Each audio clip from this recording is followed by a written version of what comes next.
Well, one of the unique features of this book is the amount of space it gives to African religions. If you look at most of the introductory textbooks on world religions, they give between 6 and 20 pages to African religions. African religions are just dismissed as being primal religions or primitive religions. They don't use that word very much today, but that's how they used to be seen. And so generally people get the impression that there's nothing to say about religions in Africa and that they're unimportant. Now, Africa is a huge continent with a large population and a long history.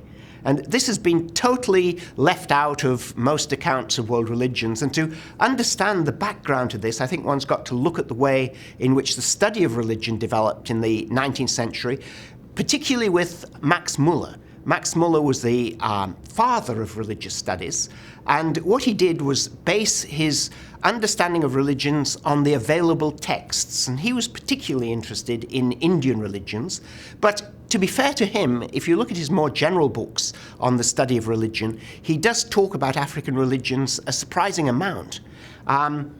So when he did that, he drew upon the work of various missionaries and talked about African religion, but there was nothing left behind. So when he published his massive Sacred Books of the East series, which he had the collaboration of many scholars in Germany, in Britain, and France, and they produced this translation of the major religious texts, there was nothing on Africa because there were no religious texts available from Africa. African religions are oral religions and not written religions, so they're much more difficult to study. So that's the first reason, sort of practically, as to why African religions have got missed out or left out of religious studies textbooks. The other reason, which I think is significant, is to a very large extent people did look upon Africans as primitive, and they also looked upon Africans as second rate. I mean, Africa really, you can't take them seriously. There's nothing there to look at.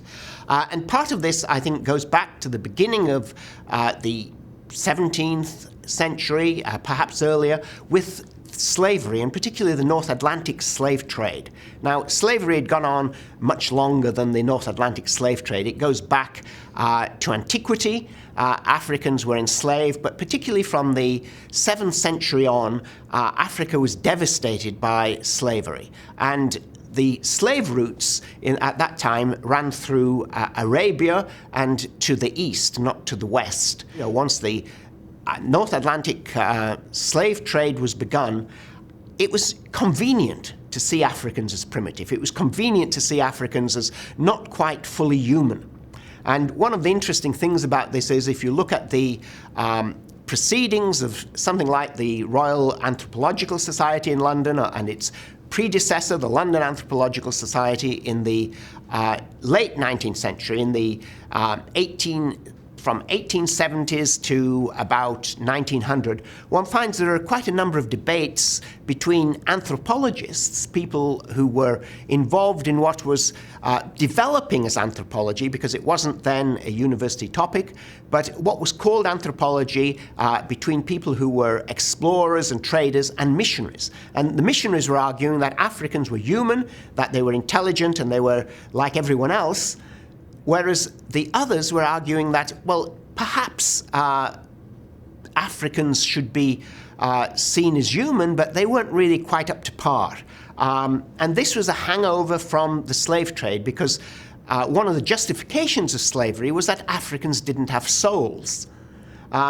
Once the West secularized, that not having souls was changed to being not quite intelligent enough, and Darwinism, social Darwinism, came into play after 1857 and really affected the view of Europeans of Africans. And one can see this in the British Colonial Office documents.